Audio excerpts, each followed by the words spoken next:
Varicose veins కి సరైన చికిత్స కోసం సంప్రదించండి ఎవిస్ హాస్పిటల్. నమస్తే రమగారు. నమస్తే జయ.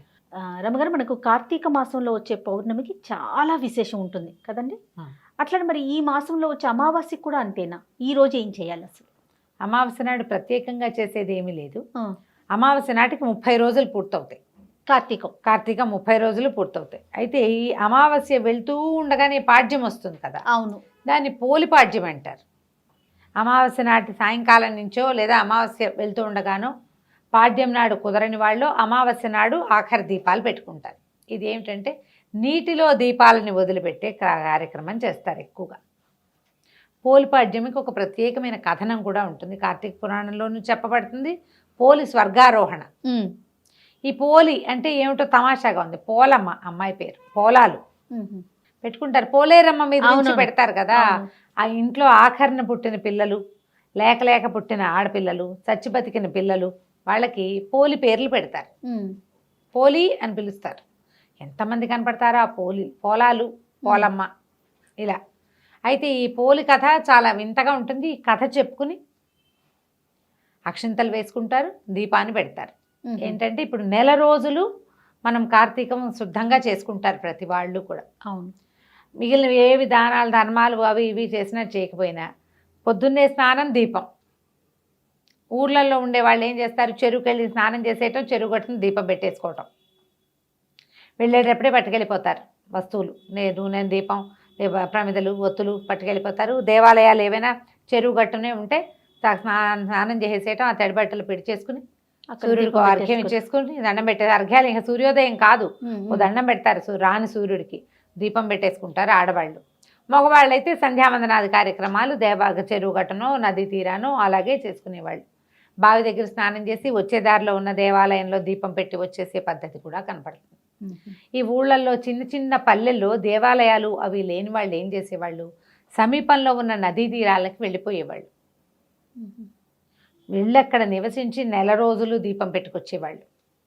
తెల్లవారుజామునే 4-3 గంటలకల్లా బయలుదేరి వెళ్ళిపోయి అప్పుడు ఏముంది 6ంటికి పడుకునేవాళ్ళు. సాయంత్రం 3ంటికి లేవడం ఏమీ కష్టం కాదు. అవునవును. ఈ వెళ్ళిపోయి 3 గంటలకల్లా వెళ్ళటము, స్నానం చేయటము, దీపారాధన చేసుకోవటం, తెల్లవారేసరికల్లా మళ్ళీ ఊళ్ళోకి వచ్చేసేయటం. దూరంగా ఉన్న నదీ తీరాలకు కూడా ఇలాగే వెళ్ళేవాళ్ళు. తీర్థాలకు వెళ్ళటం ఇదొక విధానంగా వెళ్తుంది. ఇప్పుడు కూడా మనం అలాగే ఇంచుమించుగా చేస్తున్నాం. మనకేంటంటే జనాభా పెరిగారు, జనావాసాలు పెరిగిపోయినాయి. ఈ నదీ నదాలు, చెరువులు, జామలు మనకేమీ లేవు. చెరువులో స్నానం చేస్తే ఏదో పిచ్చెక్కినట్టు ఉంటుంది. స్విమ్మింగ్ పూల్లోనూ వాటిలోనూ స్నానాలు చేయలేం కదా. భూ సంబంధమైన జలాలు కావు అవి, ప్రాక్టికల్ కుదరదు కదా. కాబట్టి మనకు పుష్కలంగా స్విమ్మింగ్ పూల్స్ ఉన్నప్పటికీ మన ఊళ్ళల్లో కుదరదు. అవును. ఏదో ఇంట్లోనే స్నానం చేస్తాం, కుదిరితే ఏదైనా ఒక్కరోజు వెళ్ళి ఏ నదిలోనో ఏ చెరువులోనో చేస్తాం. ఇలా 30 రోజులు చేశాక, 30 అంటే రోజులకి 30 చెప్తాం. తిథులు అవో 15 తిథులు, ఇవో 15 తిథులు. ఈ 15 తిథుల్లో ఒకటి క్లబ్ అయిపోయి ఓసారి 28 రోజులే వస్తాయి, ఓసారి 29 రోజులు వస్తాయి. ఓ రోజు ఎలాగోలాగా లుప్తం అయిపోతాయి, ఎక్కడో చోట క్లబ్ అయిపోతుంది. ఇన్ని రోజులు పెట్టి ఈ అమావాస్య నాడు 30వ రోజుగా పూర్తి చేసుకుంటారు. చేసుకుని అమావాస్య నాడు సాగనంపకుండా పోలి స్వర్గారోహణ పాడ్యమి నాడు చేస్తారు. పాడ్యమి నాడు ఏం చేస్తారు, ఇట్లా తెల్లవారుజామునే, అదే లాస్ట్ దీపం. మన అరటి డిప్పలు దొరుకుతాయి కదా, అరటి డిప్పకి చిన్న చిన్న హోల్స్ చేసి, ఆ హోల్స్ చేయడం కూడా మా చిన్నప్పుడైతే నాకు తెలిసి ఈ మందు సీసాలు ఉండేవి చూడు, బాటిల్స్, టానిక్సే బాటిల్స్, వాటికి మూతలు రేకు మూత కదా, ఆ రేకు మూత ఇలా గుచ్చి ఇట్లా తిప్పితే ఆ డిప్ప కూడా వస్తుంది. అందులో ఆవు నేతిలో ముంచిన ఒత్తిని అందులో వేసి వెలిగించి నీళ్ళల్లో వదిలిపెడతారు. అవును, నీటిలో వదిలిపెడతారు. దీపాలని వదిలిపెట్టి మళ్ళీ వచ్చే సంవత్సరం మళ్ళీ కార్తీక దీపాలు పెట్టుకుంటామని అంతవరకు పోయి రమ్మని అమ్మవారిని దీపలక్ష్మిని సాగనంపుతారు. పెద్ద పూజా విధానంగా ఏం చెయ్యరు. ఇంట్లో దీపం పెట్టుకోవటం, ఇది పసుపు బొట్టు పెట్టి అరటి డిప్పలకి దొప్పల్లో దీపాలు పెడతారు. ఈ గంగలోనూ అక్కడ కనపడుతూ ఉంటాయి మనకి నదీ తీరాల్లో, గోదావరి నదీ తీరాల దీపాలు వెళ్తూ కనిపిస్తాయి. అరటి డిప్పల్లో చేస్తారు. ఇంత తట్టు మన రైతు బజార్ల నిండా అరటి డిప్పలు దొరుకుతున్నాయి ఇప్పుడు. మనకి ఇక్కడ నీళ్లు లేవుగా, ఏం చేస్తాం, అందుకని మనం ఒక టబ్లో వదిలిపెడతాం. దాని నియమం ఏమిటి, అమావాస్యతో నాడు తెల్లవారుజామున దీపాలు కనిపించటం, వెలుగు. ఈ దీపాల వెలుగులో మన పితరులు ప్రయాణం చేస్తారు. ఇలాంటి దీపం మనం ముందు పెట్టాం. అది ఎప్పుడు నరక చతుర్దశి రోజున, అవును సరిగ్గా నెల క్రితం కదా. అవును, దీపావళి అవును. అమావాస్యకి పెట్టామా, అవును దీపావళి అమావాస్య తర్వాత అక్కడి నుంచి నెల రోజులు చేసాం చూడు, అలాంటివే యమదీపాలు ఇవి. ఇప్పుడు మన కార్తీకంలో 2 విశేషమైనవి చెప్తారు. జ్వాలా తోరణం ఒకటి చాలా అద్భుతమైందని చెప్తారు. తర్వాత ఇది వెళ్ళే దాన్ని చూసి దండం పెట్టుకోవటం. మనమే చేయలేకపోయాం, ఎవరో వేస్తారు, దండం పెట్టుకోండి, అది కూడా ఫలితాన్ని ఇస్తుంది. ఈ పోలిని పంపించటము, ఆ పోలిని పంపటం కాదు, జ్యోతిని పంపటం. ఈ పోలమ్మ కథ విశేషంగా చెప్తారనమాట. కథ బాగుంటుంది. పూర్వం ఒక నదీ తీరంలో ఒక రజక కుటుంబం ఉండేది, చాకలి వాళ్ళ కుటుంబం, 5 కొడుకులు వాళ్ళకి. అయితే వాళ్ళిద్దరు భార్యాభర్త బాగానే ఉండేవాళ్ళు. ఈ 5 పిల్లలకి పెళ్ళిళ్ళు చేశారు. ఆఖరి కోడలు పోలి.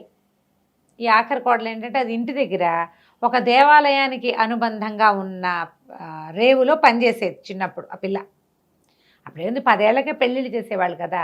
ఆ దేవాలయంలో వచ్చే కృష్ణారామ అన్నిటికీ స్పందించి పూజా పునస్కారం, దానికి దీపం పెట్టుకోవటం, వేళకి మరి ఉపవాసాలు ఉండటం, గుళ్ళో దర్శనానికి వెళ్ళటము, గుడి ప్రసాద స్వీకారం మాత్రమే చేసి ఉపవాసం చేయటము, ఇలాంటి నియమాలు ఉండేవి. మంచి భక్తి కలిగిన పిల్ల. ఎప్పుడైతే ఈ భక్తి కలిగిన పిల్ల వీళ్ళ ఇంటికి వచ్చిందో, వాళ్ళ అత్తగారికి వీళ్ళ ఊళ్ళో కొంచెం భక్తురాలని పేరుంది, పూజలు బాగా చేస్తుంది అని మంచి పేరుంది, గంగమ్మో ఏదో దాని పేరు. అయితే ఇంత పేరున్న అత్తగారు కోడలు వచ్చాక కోడలు భక్తి ఎక్కువైంది, అత్తగారి భక్తి తగ్గిపోయింది, కష్టంగా ఉండేది. అందుకని ఈ కోడల్ని ఏమీ పూజ చేసుకొని ఇచ్చేది కాదు, విపరీతంగా పనులు చెప్పేది. తను గుళ్ళోకి వెళ్తూ పెద్ద కోడళ్ళని 4 వెంటేసుకెళ్ళేది, కానీ చిన్నపిల్లని రానిచ్చేది కాదు. ఇంట్లో దానికి ఏదైనా కృష్ణారామ అనుకోవడానికి వీలు లేకుండా ఏది చేయనిచ్చేదే కాదు. పని పని పని, పాలు తీయాలి, వెన్న తీయాలి, అది తీయాలి, ఇది తీయాలని 100 పనులు చెప్పేది. ఊపిరాడని రకంగా చేసేది. ఇవి ఎట్లా అంటే, సంధ్య దీపం ఇట్లా ప్రదోష వేళ దీపం పెట్టాలి కార్తీకంలో, సూర్యోదయానికి ముందు చేయాలి. సూర్యోదయానికి ముందు ఇంట్లోంచి బయటకు వెళ్ళనిచ్చేది కాదు స్నానానికి. పోనీలే సాయంకాలం దీపం పెట్టుకుందామంటే అన్నీ చేతి నిండా పనులు, ఇలాగే చేసేది. అయితే ఇలా కొంతకాలం గడిచింది. పిల్ల కొంచెం బాధగా ఉండేది, కానీ అయినా కూడా అది ఏం చేసేది, వాళ్ళ వాకిళ్లలో ఈ పత్తి చెట్లు ఉండేవి. పత్తికాయ కోస్తే అత్తగారికి తెలిసిపోతుంది. ఆ కాయ ఇట్లా విచ్చుతుంది కదా, టుప్పమని పగులుతుంది. అది పగిలితే పత్తి ఇట్లా తెల్లగా ముద్దలాగా వస్తుంది. అలాగా కొంచెం తీసి ఒత్తి చేసుకునేది, దాంతో చేసుకునేది దీపం. లేకపోతే అరటి నార తీసి అరటి చెట్ల దవ్వలాగితే నార వస్తుంది. పువ్వులు కడతారు మద్రాసు అయితే, నీకు తెలిసి ఉంటుంది కదా. ఆ నారని సన్నగా పేని అది ఒత్తులుగా వాడుకునేది. ఏం చేసేది, మజ్జిగ చేసి చల్లకవ్వానికి జిడ్డు వెన్న అంటుకుని ఉంటుంది కదా, అలాగా లాగితే గోళ్లలో నుంచి ఇంతంత కొంచెం కొంచెం వెన్న వస్తుంది. ఆ వెన్న ఈ ఒత్తికి అంటించి ఆ జ్యోతి వెలిగించి దేవుడికి చూపించేది. ఏదో ఒక రూపంలో రోజు దీపం పెట్టుకునేది. ఇలా 1 నెల గడిచింది. సరిగ్గా అమావాస్య నాడు ఏం చేసిందట అత్తగారు, మరి అమావాస్య నాడు ఆఖరి రోజు కదా, కోడళ్ళందరినీ తీసుకుని వెళ్ళింటే దీనికి ఒక 100 పనులు చెప్పింది. వచ్చేసరికల్లా ఇల్లంతా మెత్తేసి చేసేసి పెట్టేసేయాలని చెప్పి పెట్టేసరికల్లా ఈ అమ్మాయి ఏం చేసింది, ఆ పూట అస్సలు సాగల పాపం. ఈ పత్తికాయ ఒకటి కనపడితే ఆ పత్తితోటి ఇచ్చేసి ఆ ఒత్తి పెట్టుకుని దీపం వెలిగించి దండం పెట్టుకుందట. అమావాస్య నాటి తెల్లవారుచావున. అమావాస్య వెళ్ళిపోయి పాడ్యం వచ్చేస్తాం, అమావాస్య వెళ్ళిపోతుంది. ఈ దీపం పెట్టేసరికల్లా ఏమైంది, అప్పుడు దండం పెట్టుకుంది. ఏంటంటే, నేను ఈ 4 రోజులు ఎలాగోలాగా పెట్టాను, ఈ ఆఖరి జ్యోతిని నీళ్ళల్లో వదిలే అవకాశం లేకుండా అయిపోయింది నాకు. అమావాస్య నాడు వదిలిపెడతారని పోయారు వాళ్ళంతా. నీళ్ళల్లో వదిలేందుకు నాకు అవకాశం లేకపోయింది, అందుకని బాణలో వదిలిపెడతానని నీళ్ల బాణలో ఆ దీపాన్ని పెట్టిందట. అయితే సరిగ్గా ఏమైంది, అప్పుడు కార్తీక దామోదరుడు ఆయన పైనుంచి చూస్తున్నాడు నిలబడి. చూసి అబ్బో ఎన్నో దీపాలున్నాయి, మొత్తం దేశం కింద భూమి నిండా దీపాలు, జ్వాలా తోరణాలు కనపడుతున్నాయి, దీపాలన్నీ నడుస్తున్న దీపాలన్నిటినీ చూస్తున్నాడు. చూస్తుంటే ఒక చోట ఇట్లా గుండ్రంగా తిరుగుతోందట దీపం, బాణలో ఉంది కదా. ఆయన ఈ దీపం ఏమిటని ఆసక్తిగా చూస్తే, ఈ అమిత భక్తి కలిగిన ఈ చాకలి వాళ్ళ చిన్నపిల్ల, ఒక 20-18 ఏళ్ల పిల్ల కనపడింది. ఆయనకి ఈ పిల్ల నచ్చి తన పార్షదులను పిలిచి సశరీరంగా ఈ అమ్మాయిని తీసుకురమ్మన్నాడు. ఈ లోపల ఏమైంది, తెల్లారిపోయింది. పాడ్యం తెల్లారితే ఇంకేముంది, వచ్చేస్తారు కదా వీళ్ళు. అత్తగారు తోడుకోడళ్ళు అందరూ బయలుదేరారు ఇంటికి. వస్తుంటే పైనుంచి ఒక విమానం దిగుతూ కనపడిందట, రెక్కలున్నది. చూశారు, అమ్మో ఇంకేముంది, వాళ్ళ అత్తగారు బోళ్ళంత భక్తురాలు గంగమ్మ ఇన్ని రోజులు కోడళ్ళని వెంటేసుకుని నెల రోజులు దీపం పెట్టింది, నెల రోజులు కార్తీక స్నానం చేసింది, దానికోసమే వస్తుందంటే వీళ్ళ పక్క నుంచి ఆ విమానం ఎగురుకుంటూ పోయి పోలి వాళ్ళ ఇంటి దగ్గర ఆగింది. దిగి వచ్చినటువంటి విష్ణు పార్షదులు అమ్మాయిని రామ్మ నీకు విష్ణు సాయుధ్యం లభించిందని దాన్ని ఎక్కించుకున్నారు. ఎక్కించుకుంటే ఏమైంది, అది ఇట్లా పైకి లేచేసరికల్లా అత్తగారు కోడళ్ళు అందరూ పరిగెత్తుకొచ్చారు. దీనికి స్వర్గం వచ్చేస్తోంది మనకు రావట్లేదని అయితే కాళ్ళు వేళ్లాడేసుకుని ఒక కొసకి కూర్చుని ఉన్న ఈ పోలి కాళ్ళు పట్టేసుకుంది అత్తగారు. ఆ అమ్మాయికి దేవుడు ఏవో కథలు తెలుసు కానీ ఈ స్వర్గాలు ఆరోహణలు తర్వాత విమానాలు వాటిలో కూర్చోటాలు దానికి ఏం తెలుసు. అందరు పెద్ద మగవాళ్ళు ఉన్నారని సిగ్గుపడి ఒక కొస కూర్చుని కాళ్ళు వేళ్లాడేసుకుని స్తంభం పక్కన కూర్చుంది. ఆ వేళ్లాడేసుకున్న కాళ్ళని పట్టేసుకుంది అత్తగారు. అత్తగారి కోడళ్ళు పెద్ద కోడలు కాళ్ళని చిన్న కోడలు అలా వరుసగా ఒకళ్ళ కోళ్ళు అక్కడ పుచ్చుకుని మొత్తం ఐదుగురు కోడళ్ళు వీటి అత్తగారు వేళ్లాడుతూ ఉన్నారు పైన. విమానం వెళ్ళిపోతుంది. ఇంతలో ఈ విష్ణు పార్షదుల లోపల కూర్చున్న వాళ్ళు చూశారు, ఎవరో వచ్చేస్తున్నారు, వీళ్ళంతా సశరీరంగా తమతో పాటు స్వర్గారోహణ చేస్తున్నారని. ఆయన యువతలకు వచ్చి ఆ అత్తగారిని చూసి, కోడల్ని దీపం కూడా పెట్టుకొని ఇవ్వలేదు, నీకెందుకు స్వర్గం లభిస్తుంది, నువ్వు ఏ అవకాశం ఇవ్వకపోయినా మానకుండా కార్తీక దీపం పెట్టింది కాబట్టి ఈ అమ్మాయికే స్వర్గం, నీకు స్వర్గారోహణ లేదని చెప్పేసి ఆడు చేతులు తెగొట్టేశాడు, కత్తి పెట్టి కొట్టేశాడు. నలుగురు కోడళ్లతో సహా అత్తగారి భూమి మీద పడింది. ఎక్కడో తలా చోట పిట్టలాగా రాలి పడ్డారనమాట. చెట్టు మించి రాలిన పళ్ళు తలా పక్కకి పడ్డట్టు పడిపోయారు. ఈ పోలమ్మని మాత్రం స్వర్గానికి తీసుకెళ్ళిపోయారు. ఈ స్వర్గారోహణ కథ చెప్తారు. ఈ పోలమ్మని తలుచుకుని అక్షింతలు వేసుకోమంటారు, పసుపు కుంకం చల్లుతారనమాట ఆవిడ కోసం. అట్లా ఈ దీపానికి మనం ఎందుకని ఈ పాడ్యమి నాడు వదిలిపెడతారు. అమావాస్య నాడు కూడా వదిలిపెట్టచ్చు, కొన్ని ప్రాంతాల్లో చేస్తారు.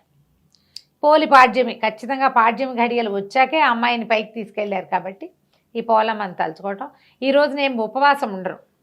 ఎవరైనా ముత్తైదుకు బొట్టు పెట్టి ఏదైనా తాంబూలం ఇవ్వటం మంచిది. పాడ్యమి దీపం పెట్టుకోవటం. మార్గశిర శుద్ధ పాడ్యమి, పోలి పాడ్యమి.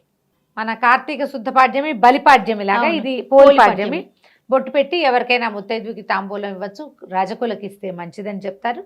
పిల్లలు మనకి స్త్రీ వాళ్ళు తాకళ్ళు కనపడతారు కదా మనకు, మన పరిచయస్తులు, ఎవరికైనా బొట్టు పెట్టి తాంబూలం ఇచ్చి చీర రవికాయ ఇవ్వచ్చు. మీరు ఏదైనా ఇవ్వదలుచుకుంటే ఏది ఇవ్వదలుచుకున్నా ఈ రోజున ఇస్తే కనుక విశేషమైన ఫలితం లభిస్తుంది. ఆ స్వర్గారోహణ కథ వింటే మంచి అత్యద్భుతమైన ఫలితం లభిస్తుంది అంటారు. నమస్తే. నమస్తే.